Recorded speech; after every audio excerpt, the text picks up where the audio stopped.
Welcome to episode 525 of the Grit2Greatness Endurance podcast.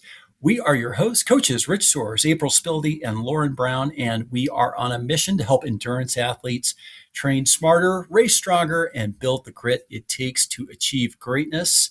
Coaches, are you guys ready to rumble on the Velocity launch today? We are launching our new platform.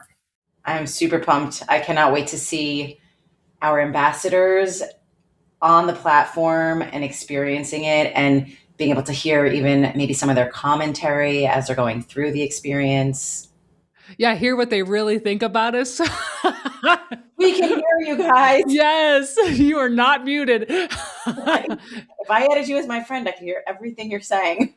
Yes, I love that. Get their true feelings. It's going to be fantastic. I'm so excited, Rich. If Tuesday night's webinar that we had with this was really awesome because we had Robbie Ventura, who has been a part of the kind of vision and launch of or growth of Velocity, was actually with us. And for those of you who do not know who Robbie Ventura is, he look him up. We'll put his Wikipedia here in the show notes. But pro cyclist, raced on the U.S. Postal team, and just a really awesome guy. And coach. I didn't know he did. Yeah, I didn't know he did the commentary for the Tour de France for many years too. That was surprising. Yeah, right. And he's like the most humble person ever. Where you're like, oh yeah, no, I'm really not that great. I haven't really done that much. And then you hear his accolades, and you're like, you've done quite a bit. Like, what an honor to have him on with our team. Yeah, for sure. So we're excited. We're going to be talking about this from a bunch of angles today, and let's roll in. You guys ready to go? Ready, Freddie. I like the angle prompt there too, because there's a little bit of an arrow angle that Velocity as a feature can provide to our athletes too. So more to come on that, but let us get in the water as far as getting hydrodynamic. We are bringing our announcement for tonight. We have TriDot Pool School coming back to Colorado Springs, February 28th through March 1st. That's a weekend workshop. And this is open for everybody, whether you're a beginner struggling to feel comfortable in open water or an experienced athlete chasing podium spots. Improving your swim technique can unlock some massive benefits. I know when I went through pool school, I dropped 10 seconds off my 100-yard time, which is just a huge breakthrough for me personally. And we've had so many results very similar to that, if not greater, through pool school. So we put our sign up link in the show notes. We also have a, a coupon or a discount code. Hit us up for that discount code. We can get you a discount on this pool school coming up as well. If you want to accelerate your progress in the pool, we definitely need to see you at TriDot Pool School in Colorado Springs, February 28th through March 1st. All right. And we're going to roll right into our Get Gritty mindset tip. And today we're going to be talking about navigating injuries, setbacks, and identity. And this is something that I feel might resonate with a lot of people, even if we don't always talk about what's going on if we're having injuries or setbacks, right? So it's something that most athletes will face at some point, even if we'd rather avoid it. And it's not necessarily if you're going to experience an injury or if something's going to not go your way. It's probably a little bit more a matter of when is it going to happen and how do you respond to it when it does. So we're not saying every single athlete's going to get injured, but there will be moments when training, a race, a season doesn't go exactly as planned. And while we might be focusing a little bit heavier today on the injury standpoint, I want our listeners to think about it a little bit more broadly. So this might resonate with you if, again, you maybe had a race where maybe you forgot something, maybe you forgot to pack something at the race and it just didn't go your way. This can all be applicable in different scenarios. And you can be doing everything right, right? Like you could be training consistently, you're showing up, you could be executing 100 session XP and checking off all the boxes, and then suddenly your body just starts to tap on the brakes a little bit. And if you've been there, you can probably relate to the hardest part isn't often that physical element. It's what the setback also starts to mess with in the process. And this is one thing that I've definitely noticed a little bit. So I'll just say I'm dealing with a little niggle on my knee, and I'm very fortunate that this is like the first time in 43 years that I've had something that was screaming at me a little bit. But the idea of it's not just an injury, it's also part of your identity and who you are. So for many endurance athletes, it's not just something we do, right? Training is stress relief, it's confidence, it's community, structure. So when an injury forces a step back, a step back, it can feel like you're losing a part of yourself. So there's frustration, fear, comparison, and something that I think deserves to be said out loud is that the reaction doesn't mean you're weak. It means that you're aware of what's going on and that you care. Yeah. Yeah. That's right. And it's funny. We had our CMG a couple months ago, Coach April, where we had Coach Michael Fenton giving us a presentation on what it's like to go through, the recovery process as an athlete, and all of those, feelings of isolation and, loss of community, and the comparison that you just talked about, Coach Lauren, all of those, sort of emotional and psychological things going on as you're going through the process where you're healing from an injury, whether it's a niggle or something much more serious. But as I like to always say, never waste a crisis. This is where setbacks happen. But on the other side, it's always darkest before the dawn is another thing I like to say. I was talking to one of our athletes who's going to have a meniscus tear surgery. And, she was asking about my experience with my meniscus tear. And I actually was running faster after my meniscus repair than I was the 6 months or, whatever prior to my meniscus repair.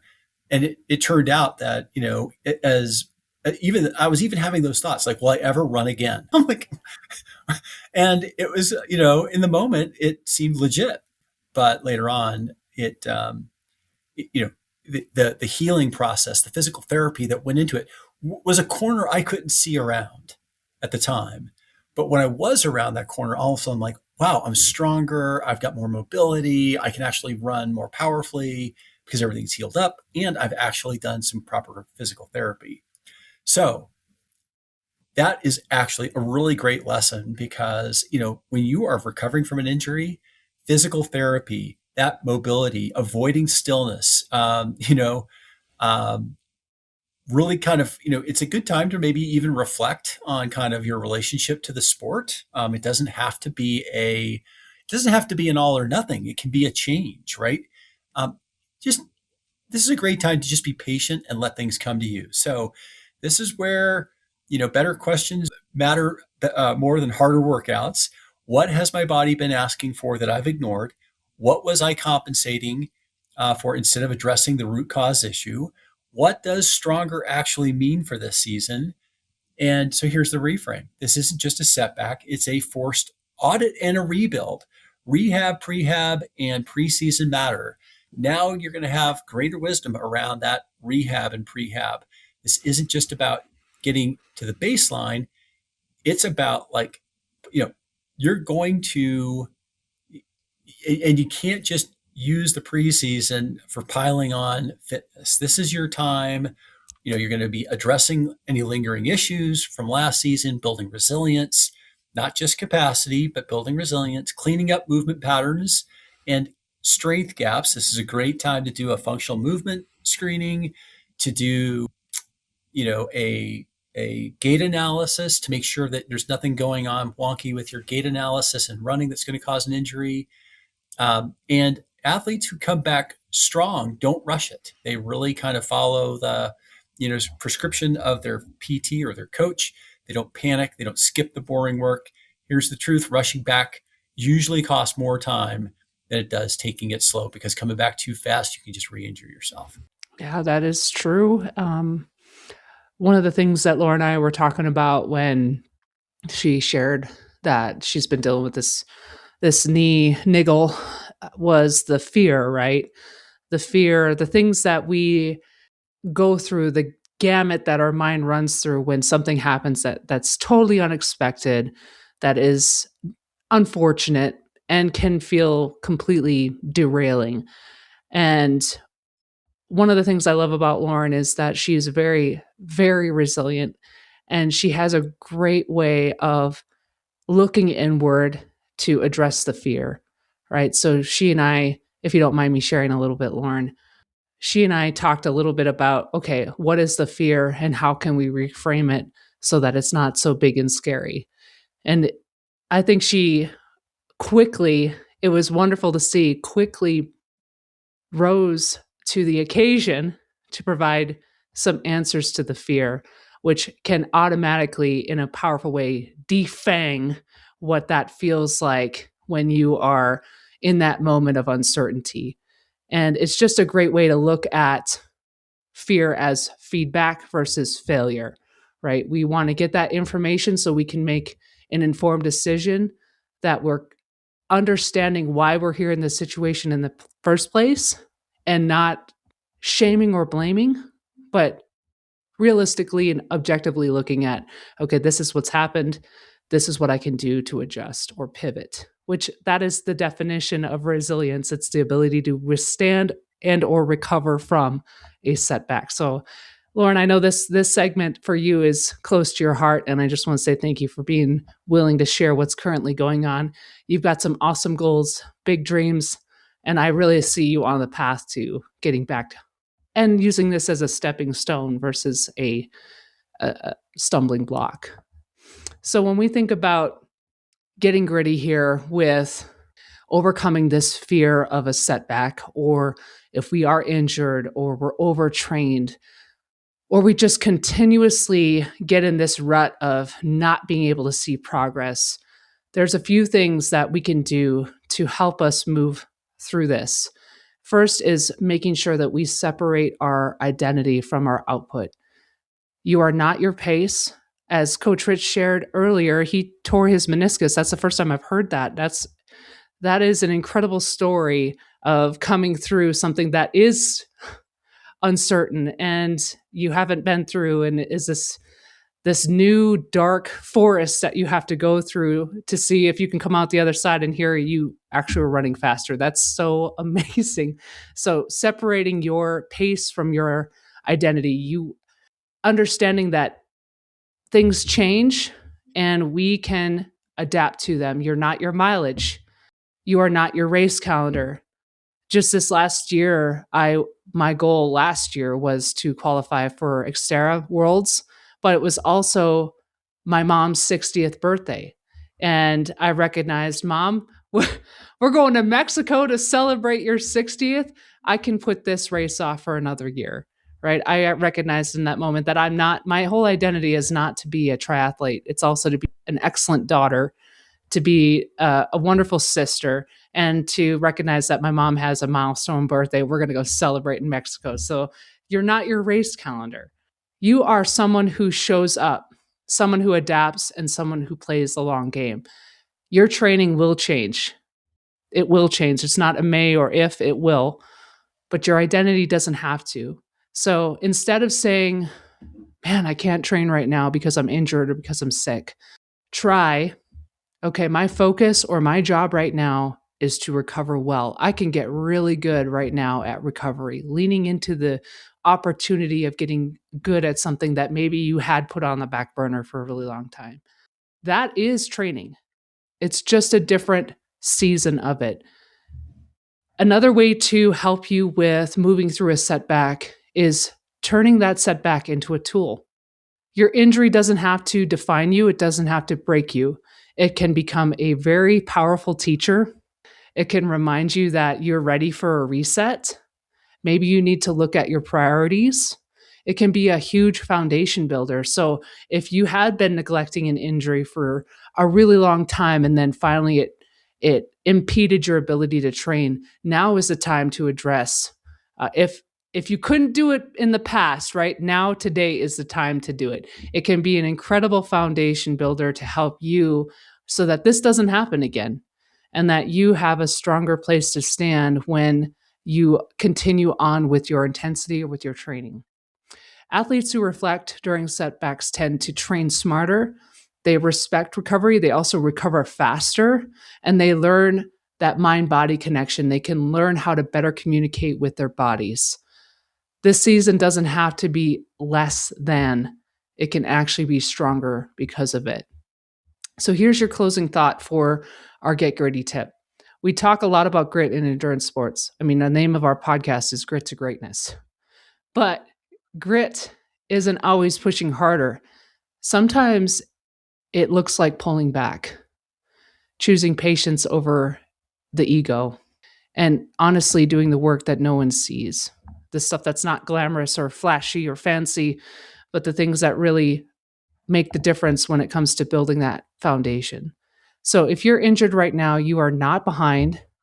You are just building something that's a little quieter, but also a lot stronger, because the work you do in that setback often determines the strength of your comeback. And it also is the difference maker between long-term grit and resilience and the ability to stay in this game through longevity. So, Coach Lauren, fabulous tip. Do you want to add anything?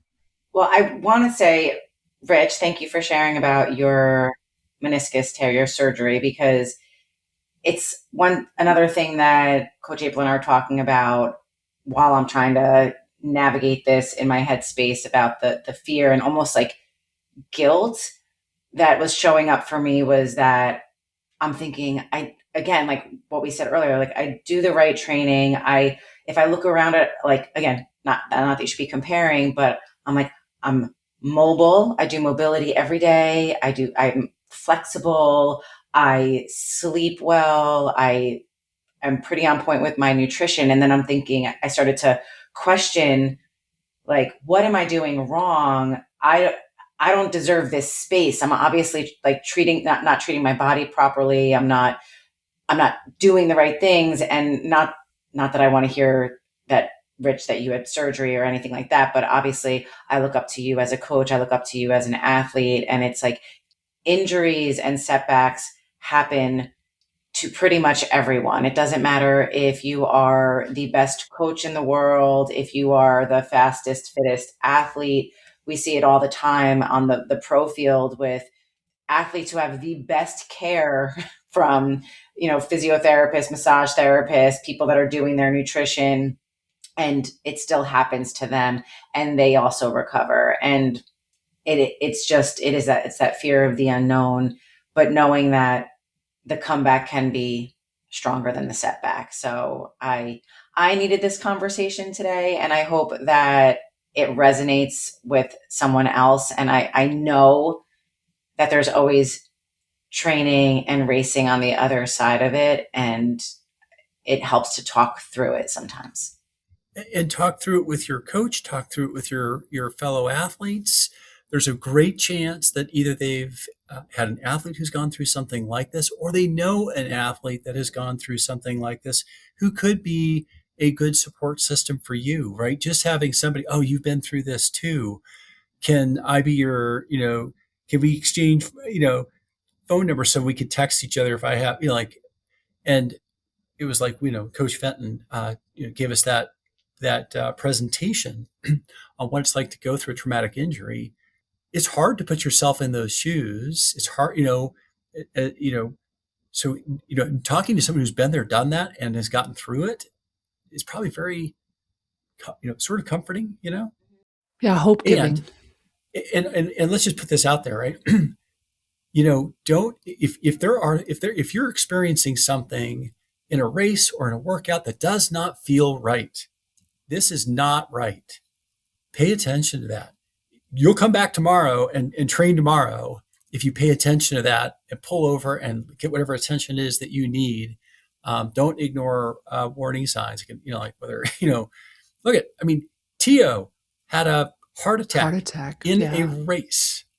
It happens. And he was, having that thought, well, maybe I could just keep going, right? Obviously not, right? Super important. Public service announcement is on my mind. Mm-hmm. Yeah. Super timely and relevant, and honestly, it can happen to anyone, and I think that's the importance of us sharing this tip tonight, if you want to call it that. Is words of wisdom, I would say. Before we head into the fun segment, because this fun segment is themed for our lovely coach Rich, who just did the Almageddon last weekend, I wanted to ask you, Rich, can you give us a down and dirty on how Almageddon went? Absolutely, because when we signed off, it was the night before the race. And so, if you were listening last week, you heard Coach Lauren and I talking to some of my, I'll call them roommates at the Alma House, which was just kind of like a bed and breakfast kind of setup. Awesome. I highly recommend it. By the way, Liz Collar wants us to have our camp up there in Alma. Use the Alma House. She's going to she would give us 50% off on the race that she's happening that weekend. We got to talk to her. Wow. So, and it's beautiful up there. It's really fun. It's like that cool, funky, like Colorado, you're kind of in that whole, mining scene and, the Old West. There's one grocery store called the Allmart. Not Walmart, the Allmart. Anyway, race. So go to bed that night. The wind is howling all night. We looked at the forecast. I think we talked about the forecast on the podcast. It was going to be minus 20 overnight with minus 20 wind chill with up to minus 35 with the gusts of wind or something like that. It was ridiculous. Get up the next morning. You guys saw the video. Wind was howling down the street. We're all sitting there looking at our fat bikes, looking outside going, I don't know. This can't, we're waiting for the announcement that this has been canceled. It's got to be canceled. It was not canceled. So we do this thing, and the ride, so they had to cut it short because of the weather, because of the, ironically, the lack of a snow base to be able to do the skiing. It was cut a little short, but it started on fat bikes, and you had to have your tire pressure right. Otherwise you were going to spin when you did hit the snow, because there were some drifts coming. But it was headfirst into wind that was gusting up to 50 miles an hour, sub-zero. So you've got, I had 6 layers on my upper torso, 2 on my lower, the ice bug shoes with wool socks, lobster mitt gloves. Most people had handlebar gloves, that the big sleeves that you stick your arms in. Smart. A lot of people wore goggles, ski goggles. I just had the big glasses on and a muff, a buff rather. Well, you're going into the wind, you're working, you're breathing hard. That buff gets wet. And when you're at 11,000 feet, you're already breathing through a straw. Now there's a cloth on the other side of it that's wet. You're getting waterboarded at 11,000 feet, right? You can't breathe. And then, so you go to pull it down, and now it's just ice, ice daggers hitting your face. And then the buff that was wet now is like an ice block, in an instant. Judy, who was on the call or on our pod last week, was talking about how she took her hand out of a glove and it flash froze, because of a blast of wind. And anyway, it's pretty serious stuff, but it was a freaking blast. You were working hard. You were not sure you were going to finish this thing. You were sure going to make it to the next hill, and the bike skills, when you hit the drifts on those fat bike, and you're climbing, if you don't have a nice smooth stroke, it's just going to you're just going to, and once you start to spin, that's it. You're done. But if you can keep a nice, steady sort of that like traction control that you have on your car that really like reduces the torque, right, to keep that grip, you were able to just, especially if you followed somebody else's track, that was the key. Like get right on somebody else's track. Anyway, up to the transition, despite putting warm water in my pack and like warm water in my hydration pack and a body warmer against the bladder and putting the hose inside the backpack, it still froze. I'm like, this is genius. This is bomb proof. I go to take that hose out. I think it was honestly just taking the hose out for a second. Like all it took was just a little bit of exposure to the air and it was frozen. Wild. Good thing I took some Vespa and I was well hydrated before the beginning because I didn't really get to take in anything during the whole race. Wow. So how long were you out there for? Just a couple hours. It was just a couple hours. Just under 2 hours. Just a couple hours freezing my everything off. Yeah. And then, you do the run, you go up. I didn't have one. They were doing fireball shots at the turnaround. I knew it. like that whiskey? Yes. That is a thing. With like, I was like, there's no way I must not know the lingo. I'm thinking, oh, okay. Cinnamon whiskey shot. Yeah, something like that. And then you get back on the fat bike and go down. And now here you're going to want, like, this is when you put on that puffy layer because you're going downhill. It was actually a little probably warmer generally, but you're going downhill. And anyway, great time, 50 racers total. The town of Alma, the people there, just a great time, great vibe. Liz Collar, shout out to her, shout out to the Park County Search and Rescue. I've made 2 donations to these guys now. They were just great. So very impressive. Awesome. That was actually, you hit on some of the notes from the fun segment. All right. So good. It's perfect. Beans. Yes. Okay. You talked about being a blast. We're about to have a winter blast here. This is winter triathlon, Almageddon. We're going to jump into the works here where nothing works, everything hurts, and optimism is a liability. So this is a segment where we are going to drop you into the cold, chaotic, and questionably safe winter race scenarios. So there's no overthinking, absolutely no disclaimers, and ideally. So there's just one question. I'm going to give you a scenario, and I'm going to ask you, what would you do? We have 2 rounds, and each scenario is going to get progressively worse.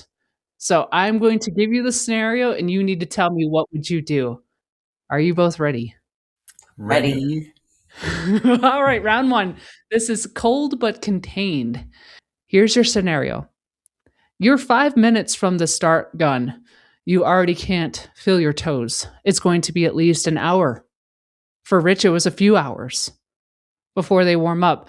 If they ever do, what would you do? You are 5 minutes from the start. What would you do? You go first, Coach Lauren. I've got a real life example of that. What would I do? I mean, I would just pray that I made it. I would see if I could get some hand warmer things and maybe see if they would fit somehow in my shoes. Yeah. There you go. Yeah. So what I have found to be the key, and this is what I like literally did as I was racing to the start, because I had actually forgot to put my tag, my number on the saddle, on my stem of my saddle. And I'm like, oh, I need to make sure I've got those on too. So I got the toe warmers, but what I do is I take out the sock liner and put it under the sock liner and then put the sock liner back in the shoe so that your sock doesn't catch it, but it still keeps the whole toe warm. So it's a method. That's toe warmers. Yeah, I love that. That is some skill right there. Okay, number 2. You are overdressed. on the start line, but underdressed for the descent you know is coming later. What would you do? I'd keep it on. Even though I know, now I'm going back to last week's episode, there were some tips, and I'm pretty sure Judy said something along the lines of, you do not want to be sweating on the way up because that's going to freeze on the way down. But I know myself well enough that I would probably be like, I don't believe it.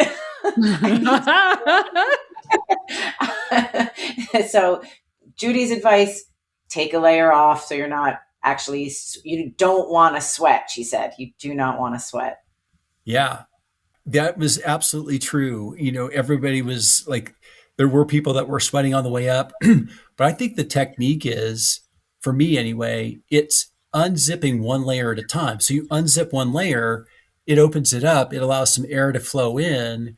If that's not enough, I had 6 layers. I could have gone all day with this, and then, as things change, as your intensity level changes, as the grade changes, as the wind changes, as the sun, comes out from behind the cloud, when those things change, you can just, zip and unzip as you need to adjust. I like those layer tips because I think that can really make all the difference with how prepared you are for whether you're sweating bullets or you're shearing off icicles. Sweating bullets in more than one way. Yes, exactly. Let's cut that out if we could, please. All right. Round 2, full winter Armageddon. We are up in the ante. Now it's not just cold, it's consequential. Scenario number 3, we got an ice patch surprise. You hit unexpected ice on the bike. You stay upright, but your confidence is gone. You get that slide, that drift effect, and you almost feel like you're going to go down, but you manage to stay upright, but you lose your confidence. What do you do? Oh, man. I'm going to say this is what I did in Spain. I just kept praying to my uncle and the universe that I wouldn't crash. I mean, you just keep going and you try to stay calm. That's it. Yeah, 100%. Ride the wave. Just ride the wave. Yeah, 100%. That happened every 2 seconds on the last climb, because you were on snow that was fresh snow, right? So the front of the pack, the more skilled riders, fortunately, at least gave us a couple of tracks to go through. But otherwise, like, you would spin out or slide, and you just had to be ready at any given time to put a foot down, and not go, especially going down. You had to be careful not to go too fast, because there were patches. There was actually one patch that they were like, they were able to steer us around, but it was like they were actually calling it the ice rink. Oof. It's like do or die. That feeling of losing control is such a it's jarring. Mm-hmm. Yes. Okay. Rich, this is right up your alley again here. Okay. Here's your next scenario. Your bottles are slush, your gels are bricks, and chewing feels impossible. Plus your water bottle is frozen. What would you do? Vespa. I'm stealing Rich's actually what he did. Yeah. Well, so the prehydration, I think, was like actually really key here. Like, I think I would have been more panicked if like I hadn't been hydrating well the night before and the morning of, really taking in, like hydrating with electrolytes. The other thing that, I mean, it was just like, by that time in the race, you didn't have access to it while you were riding, right? You couldn't take it out, right? So it wasn't until I got to the transition area that I even attempted to take a drink. Unfortunately, by that time, they just taking the hose out, it was frozen. So, pre-hydrating, just to, luck favors the prepared, if you will. And yeah, the Vespa meant that I really didn't need a gel. I wasn't going to bonk just because I was using mostly fat for fuel. Yeah, I think this all goes, the luck goes to the prepared 100% on all of this here. Here is our last scenario. You are mid-bike, but your fingers stop responding. You can't unzip those layers. You can't use your brakes, and your shifting is gone to she. It's all harder than it should be. What would you do? I keep on going back to, I'm just going to pray that everything works out fine. You know what I would say, and again, this is something that we were told not to do on the last week. So if you listened last week, you're going to be like, Lauren's just not doing anything. Throwing the rules out. I would use my leg as a kickstand if I needed to slow down. If I couldn't shift gears and I needed to slow down. Ooh. Break a leg, literally. Break a leg. Yeah. So, in all seriousness, if this was me, I could not brake or shift. I would probably think that I was probably being unsafe, and I would probably pull over and either figure out a way to get those hands warmed up so that I can keep going, and get some feeling back in my fingers. Although that sounds horrible, just pulling over and just like being there, not moving forward. But it might beat the alternative of not being able to stop and hitting a tree. I don't mean to laugh at that. But, no, but yeah.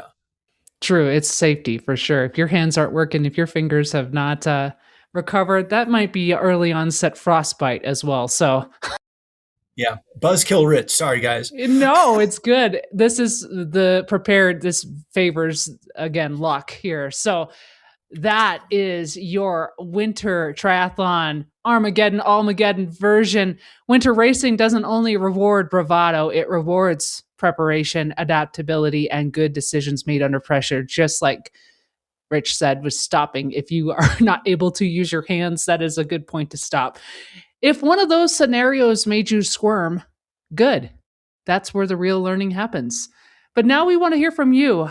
Head to our socials and tell us what you would do. Pick a scenario, call your shot, no explanations required, just honesty. Would you push on? Would you pivot? Or would you pull the plug? Tag us, reply in the comments, or drop it in our DMs with Winter Triathlon Armageddon at the top. Because winter doesn't care how strong you are, it only cares how well you decide how well prepared you are. And that is your Winter Triathlon Armageddon. Love that. Thank you for letting me share the race from last week. It is, I honestly think that this is something that folks should try. This is a blast. Like if you're a multi-sport athlete and you've got access to one of these events, I made it sound terrible with the 50-mile-an-hour gusts and the wind blowing your face and all that stuff. But honestly, if we had really good weather, this would have been absolute blast. And next year, I'm all in. So. I will say Rich had the biggest smile on his face. On all the photos I saw, he was smiling ear to ear. And even though it looked like a sufferfest, it also looked like just the best memories possible. I mean, like if you saw the town hall that we were in, the official, inside there, everybody was just having the goofiest, greatest time. Oh, I love it. And there was like a chili and soup cook-off, like a crock pot competition at the end. That's so good. That's so good. April next year. Yeah, we're doing it. Yeah. I think we can manage this for next year, Rich. Thank you for being the guinea pig. Yeah, absolutely. The pioneer. Folks, as you know, we are big fans of Vespa Power Endurance, and they are our show sponsor. So we are really proud to be talking about them as a part of our training and racing. And, we just want to share, this is the product that really will help you. It's different than a nutrition product in that it helps you tap into steady, clean energy. It is not a fuel. It's a metabolic catalyst. It shifts your body from using sugar and glycogen to burning fat. It helps clear the mind. It helps focus. It helps you feel more confident. And it comes in, it's like a water, almost like a very liquidy pouch. It's not at all like a gel. It's just a completely different product. But it really does. It really makes a big difference in your performance in racing and training. Less sugar, higher performance, faster recovery. Faster recovery is another big, huge advantage. You have those hard days that leave you pretty wiped out the next day. you will notice the difference. It will notice the difference, and Vespa will stand behind that. You will, I'm pretty sure that will stand behind that. You will feel the difference. We got a discount code in here, 303 Endurance 20. That will give you 20% off of your very first purchase. After that, you can use our ongoing savings with our new G2G Vespa 15. That'll give you 15% off that code, Will. And the link is right here in the show notes. Give it a go. And folks, and coaches, I guess, what a blast. What a show. And next week, let me just give a little preview. We've got a special guest joining us. Wes Smith from Pro Bike Express is going to come and talk to us about what the ins and outs of shipping your bike are, and what your options are, and kind of like what that whole business, kind of like a little inside that whole business model. And he's a really fun guy to talk to, and he's gonna probably have us laughing quite a bit. It's my guess. Awesome. Thanks for spending some time with us today on the Grit to Greatness Endurance podcast. If you enjoyed this episode, please follow us on Instagram at G2G Endurance and leave us a rating and a comment. We'd love that. Plus, also review us on Apple Podcasts. We are also on YouTube now, so you can watch the podcast. It helps us reach more athletes like you when you leave us a review, so we appreciate that. Stay gritty, train smart, and keep chasing greatness.